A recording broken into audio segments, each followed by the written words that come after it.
Hey, welcome to Mad English TV. In this lesson, I'm going to teach you how to talk about death. Now, the most common word people use is die. He died. But that's not the most polite or respectful way to say it. Okay, death is a very sensitive topic, so we should be very careful which words we use to talk about it, okay? So I want to teach you some very respectful ways to talk about death, okay? So the first one is, he passed away.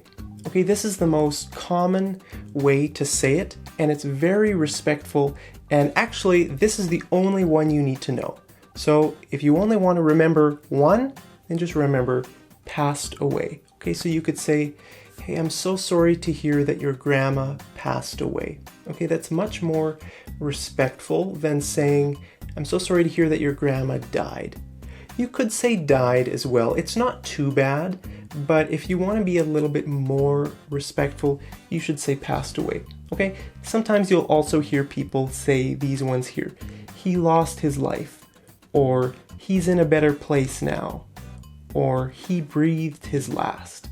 Okay, so those are all very nice and respectful. Now, I want to teach you some funny ways to talk about death as well in sort of a joking context. But you need to be careful. If it's a serious context and you use one of these, then that's going to be very rude and disrespectful. Okay, so these are just funny. Now, the first one is he's pushing up daisies. Okay, so these flowers here are called daisies. So pushing up daisies, this means that he's under the ground, dead, okay, and pushing up daisies. Okay, it's just a funny way to talk about someone who's died. Okay, the second way is he's 6 feet under. Okay, 6 feet underground. Okay, when you bury someone, you put their body under the ground. So say he's 6 feet under. Okay, now the next one, he bit the dust. I have no idea where that came from. Dust is like the dirt, the small pieces of dirt that fly around. If it's really dry weather, then it's very dusty. And to bite means like that. So if he bit the dust, like, I don't know, maybe like when people fall over, they bite the dust. Or another way to say it is like, I think people say eat dust as well, maybe? I'm not sure. But this is the more common way. He bit the dust. Anyway, it's just another funny way to talk about death. This one is hilarious. I don't know where this came from. He kicked the bucket. Okay, this is a bucket. So he kicked the bucket. I don't know who comes up with these idioms, but this also means he died.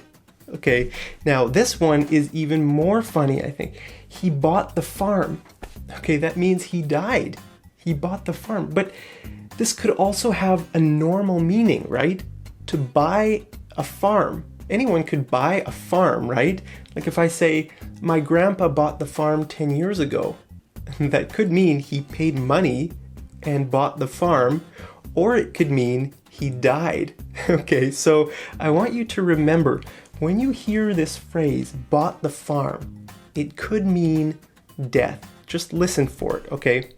So I want to teach you some more vocabulary we use to talk about death, okay? So to bury someone, that means to put their body in the ground, okay? So when you bury someone, you dig a grave and then you put their body in it. So this is called the grave, and this thing here is called the tombstone, okay? Now, this is called a casket or a coffin, and the ceremony that happens before you bury someone is called the funeral. Now, when someone dies, the first thing that happens is their body gets taken to the morgue. Okay, this place is called a morgue. Then after this, the body gets taken to a funeral home. Now, at the funeral home, the people make the body look very nice for the viewing. Okay, the viewing is a time when family and friends can come and see the person for the last time. Okay, then after the viewing, they take the casket and they put it into a hearse. So this kind of vehicle is called a hearse. Okay, then the hearse drives the casket to the cemetery. Okay, so this place is called the cemetery, and all the family and friends will come to the cemetery as well, and then they'll finish the funeral. Okay, so the funeral can be in several different parts.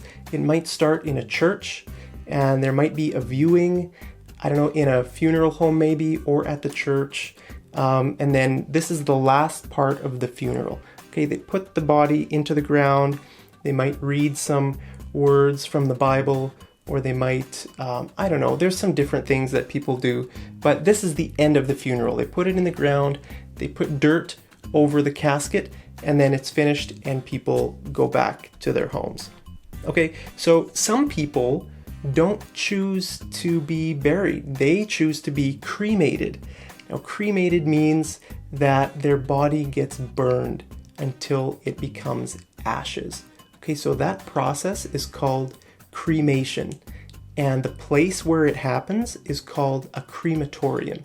Okay, so what should you say if you hear that someone has died? Well, there's really only one thing you need to say. Okay, let's say my grandpa died. Okay, then you should just say, hey, I'm really sorry to hear that. Or if I didn't tell you, but you heard from some other place, then you could say, hey, I'm really sorry to hear about your grandpa. Oh, I made a mistake. I made a typo. It should be here. I'm really sorry to hear about your grandpa. Okay, so let's do some homework. How does your culture deal with death? It's a very interesting topic, and it's a topic that doesn't get discussed very often because it's sort of sensitive, right? But every culture has a different way. I was in India last year, and I was in a city called Varanasi. It's a very interesting city. It's one of the holiest places in the Hindu religion. That's where people come to die. So death is something that you can't avoid in the city. I was only there for about 3 days, I think 2 or 3 days, and I saw more dead bodies than I've ever seen in my whole life in like 2 days. So that's crazy. It's a very interesting place. I would highly recommend going there just because there's a lot to see, and it's a very sort of strange feeling you get being there because they cremate the body. So there's fires by the river, and so all the time, day and night, people are, loved ones are coming and they're bringing their family member who's died, and then they just get cremated there by the river. So there's all these fires by the river, and you can smell the smoke from the burning bodies. So all the time you can smell the burning bodies. It's a pretty crazy experience. But anyway, that's my experience about India. But here in Canada, we do things a lot differently. So I want to know, how do you do it in your culture? Let me know in the comments right down there, and I'll see you over in the next episode of Mad English TV. Take care.